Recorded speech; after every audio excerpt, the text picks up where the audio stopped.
Hello dear, आपका स्वागत है इस वीडियो के अंदर बहुत बहुत। तो इस वीडियो के अंदर हम करने वाले हैं भाई quick revision points of AP GP and HP. अपनी जो प्रोग्रेशंस हैं उनको एक वीडियो के अंदर कम से कम टाइम में सम अप करके आपको दूंगा, मतलब इसके अंदर। ठीक है। हाँ, कई बार बच्चे क्यूआरपी को मिसयूज़ करते हैं। कैसे यूज़ नहीं करना, मैंने आपको ये बताया है कि भैया कंसेप्ट लेक्चर और पीडीएफ। अगर आप पहली बार कोर्स को कर रहे हैं, पहली बार सिलेबस कर रहे हैं, तो 3 बार पीडीएफ करनी है, 3 बार कंसेप्ट लेक्चर देखना। ठीक है, मार्क माई वर्ड्स, अगर आप पहली बार में एग्ज़ाम को क्लियर करना चाह रहे हैं तो ये करना बहुत ही ज़्यादा ज़रूरी है। कई बार बच्चों को लगता है कि सेम ही कंटेंट को बार बार देख के मुझे क्या ही मिलेगा। मुझे एक बात बताओ, यहाँ पर गेम है कि एग्ज़ाम में जब आप क्वेश्चन को देखोगे तो आपको जो कंसेप्ट है वो रिकॉल करना है, याद करना है, और उसके बाद उसको अप्लाई करना है, और कम टाइम में अप्लाई करना है, ये शर्त है। अगर मैं आपको बोलूँ, आपको मूवी भी याद नहीं होगी इतनी डिटेल में, जल्दी से बताओ वहां पर एग्जैक्टली क्या हुआ था, किसने कैसे एक्सप्रेशन दिए थे उस मूवी में, और किसने क्या किया था। या 3 घंटे की मूवी को बताने के लिए आप एग्जैक्टली 3 घंटे लेकर बता सकते हो? नहीं, डिटेल में तो तभी बता पाओगे। तो जिसमें आप इतनी अटेंशन देकर देखते हो वो भी उतने अच्छे से याद नहीं हो पाती। तो सेम कंटेंट को बार बार देखने से चीज़ें बहुत ज़्यादा इंप्रूव होती है। मैंने बोल रहा इंप्रूव होती है, थोड़ी सी इंप्रूव होती है, 20 आप सोच भी नहीं सकते इतनी इंप्रूव होती है।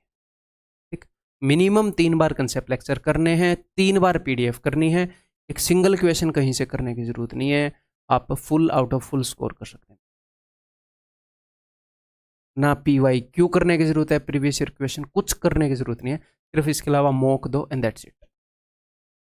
अगर आपने 3 बार रिवाइज कर ली है पीडीएफ तो उसके बाद 2 बार और कर लो, 5 बार कर लो, 7 बार कर लो, फायदा ही होगा, बहुत ज्यादा फायदा होगा।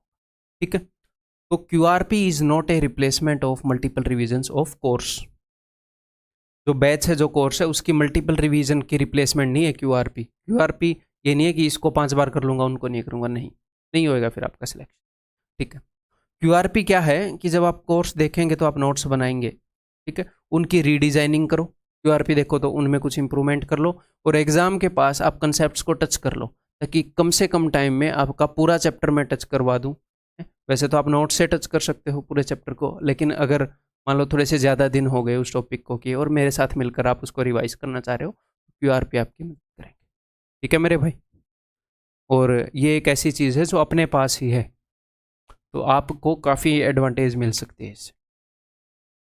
आगे बढ़ता हूँ तो मैं अब जल्दी से रिवाइज कर लेते हैं, और मेरी पेस इसके अंदर ऐसी रहेगी कि आप इससे पहले ये टॉपिक है देख चुके हो, आप सिर्फ रिवीजन कर रहे हो, नहीं तो ये भी कंसेप्ट लेक्चर ही बन जाए। तो हमने 3 सीरीज की थी, arithmetic progression, geometric progression, harmonic progression. AP और जीपी फिर भी अपने सिलेबस में है, एचपी को सिर्फ इंट्रोड्यूस किया था। ठीक है।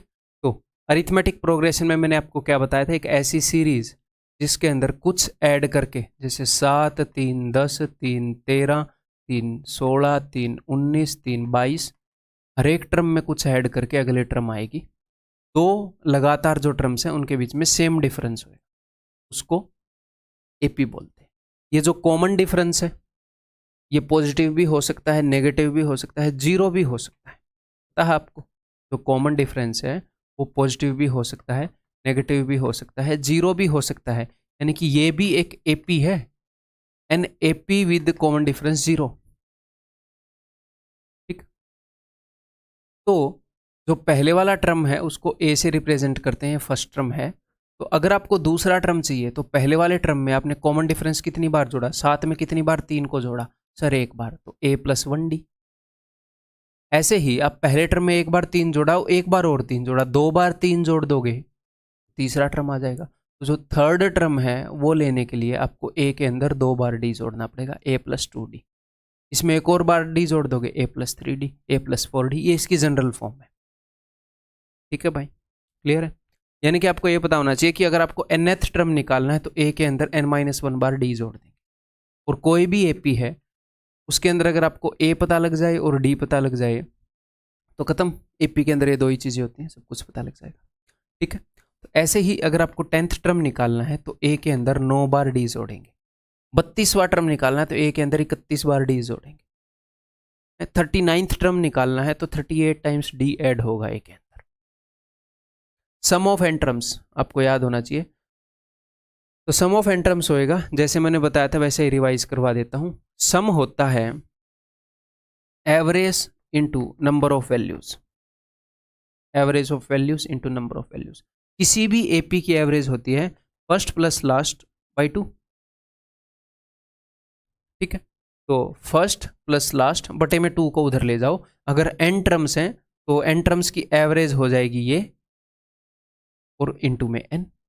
ऐसे ही जो फर्स्ट टर्म है उसको मैं लिख सकता हूँ a, और जो लास्ट टर्म है मान लो n टर्म्स है टोटल, तो उसको मैं लिख सकता हूँ a plus n minus 1 into D.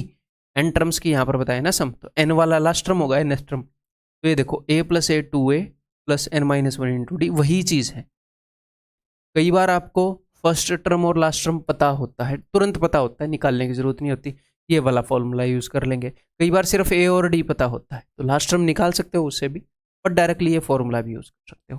तो दोनों चीज़ें आपकी टिप्स पर होनी चाहिए। नेक्स्ट, अगर किसी एपी के अंदर टोटल कितने टर्म्स हैं ये आपको निकालने हो तो उसके लिए ये फॉर्मूला है last term minus first term divided by common difference plus 1। ठीक, क्लियर है मेरे भाई? ठीक है, हिंदी की टर्मिनोलॉजी में आपको लेक्चर में ही बता चुका था अच्छे से। अब next concept is arithmetic mean. Arithmetic mean क्या होएगा? अगर n नंबर है a1 a2 a3 an तक, तो अरिथमेटिक मीन सिंपली इनकी average a1 plus a2 plus a3 an बटे में n। अगर 2 नंबर्स हैं a और b तो इनका अरिथमेटिक मीन होएगा a प्लस बी बाई 2। अगर 3 नंबर्स हैं a b c तो इनका अरिथमेटिक मीन होगा ये। अगर 4 नंबर हैं a b c d, इनका अरिथमेटिक मीन हो जाएगा a plus B plus C plus D वही में 4। ठीक है, ऐसे ही अगर 3 नंबर एपी में है तो 3 नंबर एपी में है तो बीच वाला क्या है, इन दोनों का अरिथमेटिक मीन होगा ए और सी का, यानी कि a plus C by 2 is equal to B, यानी कि 2b is equal to a plus C. ठीक, क्लियर है? बस एपी में यही है, इसी चीज़ को यूज़ करना होता है, समझ के। एक और चीज़ मैंने आपको बताई थी कि अगर किसी एपी के अंदर पहले पी टर्म्स का सम ऑफ फर्स्ट पी टर्म्स अगर सम ऑफ फर्स्ट क्यू टर्म्स के बराबर हो तो इसका मतलब पी प्लस क्यू टर्म्स का सम 0 होगा। इसके ऊपर क्वेश्चन आ जाता है कई बार ही आ जाता है, तो डायरेक्टली आप यहाँ पर बता पाओगे। यही है एपी में। नेक्स्ट इज जीपी, गुणोत्तर श्रेणी। तो जीपी क्या है? सिंपली एपी में एक नंबर के अंदर एक कांस्टेंट चीज जोड़ी जा रही थी और अगले टर्म्स आ रहे थे, यहाँ पर एक चीज से गुणा किया जाएगा। मान लो एक जीपी बना रहा हूँ, फर्स्ट टर्म 3 है और कॉमन रेशियो यानी कि सार्व अनुपात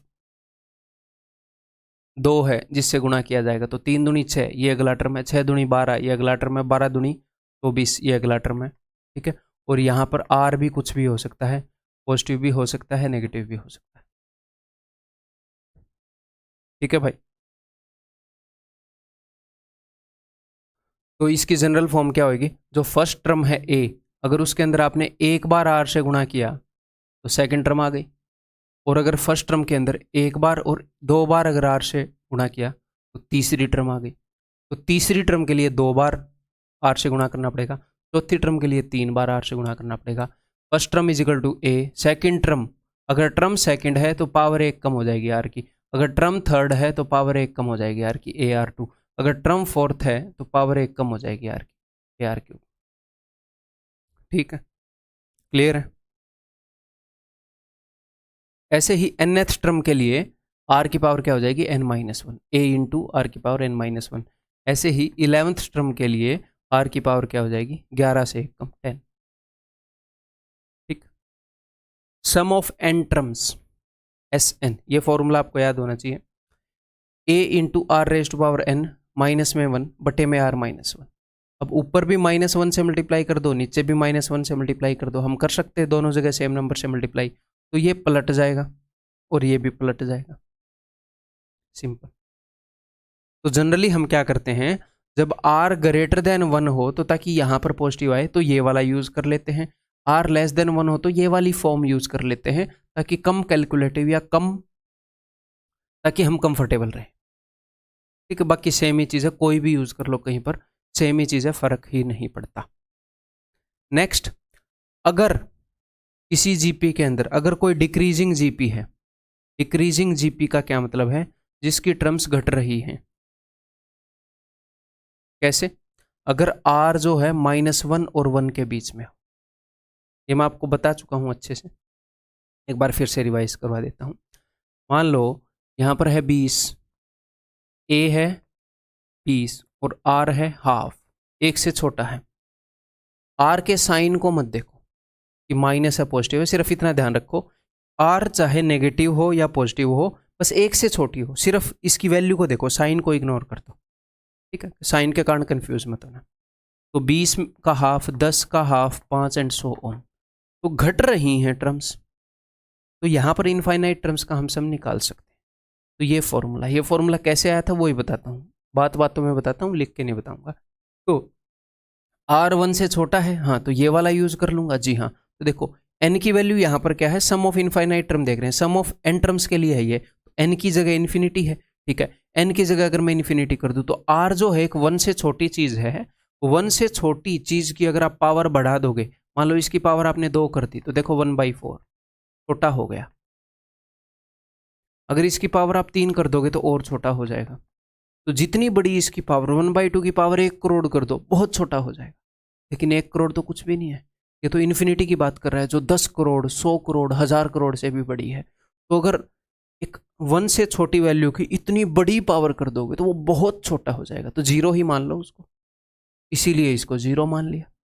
तो 1 - 0 1, ऊपर सिर्फ a रह गया, a × 1 a बटे में 1 - r। ये फॉर्मूला कैसे आया, समझ में आ गई बात? क्लियर है?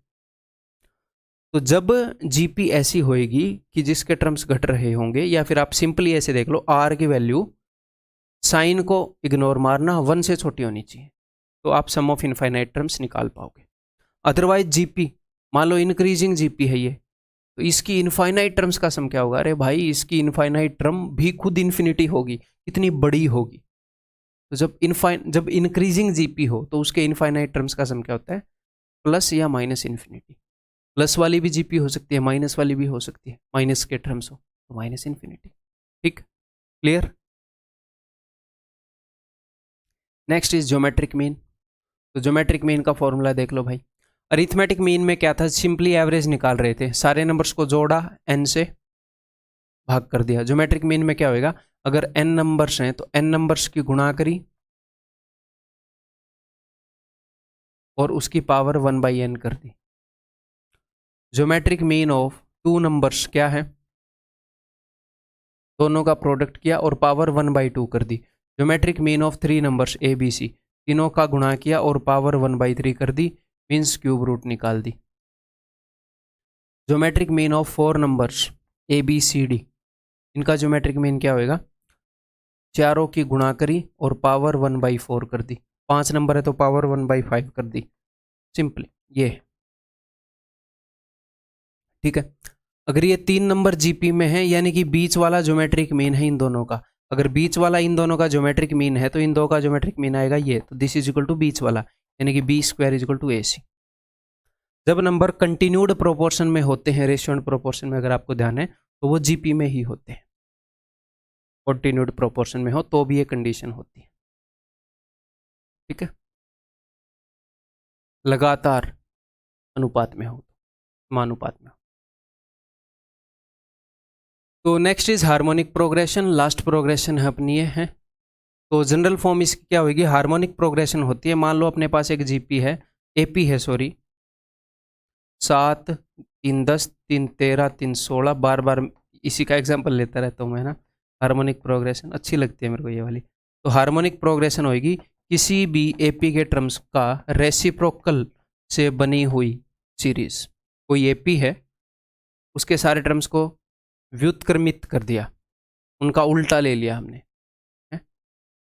और व्युत्क्रम के अलावा एक और क्या बोलते हैं, रेसिप्रोकल को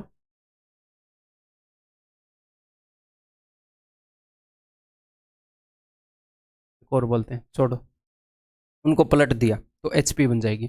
तो जो एपी की जनरल फॉर्म थी उसका रेसिप्रोकल यहाँ पर आपको देखने को मिलेगा। एपी की जनरल फॉर्म थी a + d, a + 2d, a + 3d। तो जीपी की general form 1/a, 1/a + d, 1/a + 2d। ऐसे ही जो AP की nth टर्म थी वो थी a plus n minus one into D, तो HP की nth टर्म होगी 1/a+n-1 इंटू डी। सिंपल, बस आपको इतना पता होना चाहिए ये HP है, इससे ज़्यादा नहीं आएगा अपने exam. Next, harmonic mean. AP में क्या हो रहा था कि इन सब का सम किया बटे में n कर दिया, HP में उल्टा करेंगे, एक तो पूरा फॉर्मूले को पलट देंगे। अरिथमेटिक मीन, समांतर माध्य क्या था, ये था, देखना सब कुछ पलटेंगे इसमें। एक तो पूरा फॉर्मूला पलट देंगे, n को ऊपर ले गए, ठीक है, फॉर्मूले का रेसिप्रोकल कर दिया, और फिर ये जो टर्म्स हैं इनका भी रेसिप्रोकल कर देंगे, यानी कि 1/a1, 1/a2, 1/a3 and so on 1/a। ऐसे ही दो टर्म्स का हार्मोनिक मीन क्या होएगा, तो दो टर्म्स हैं a और b, इनका हार्मोनिक मीन अगर हमें निकालना है तो दो ऊपर कर दिया और इन नंबर्स को भी पलट दिया, तो ये हो जाएगा 2 × में क्रॉस मल्टीप्लाई करोगे तो a प्लस बी बटे में ए बी। अब इस ए बी को ऊपर ले जाओ, ए बी,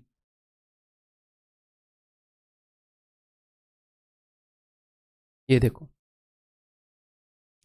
इसको ये आपको बुक्स में ये मिलेगा, तो इसको डायरेक्टली रटने की ज़रूरत नहीं है, फिर 3 के लिए अलग से आप रटोगे, आपको ये फॉर्मूला पता होना चाहिए कि ये कैसे बन रहा है, आपका दिल करे उतने का बना सकते हो, जब ज़रूरत पड़े तब तुरंत बना सकते हो।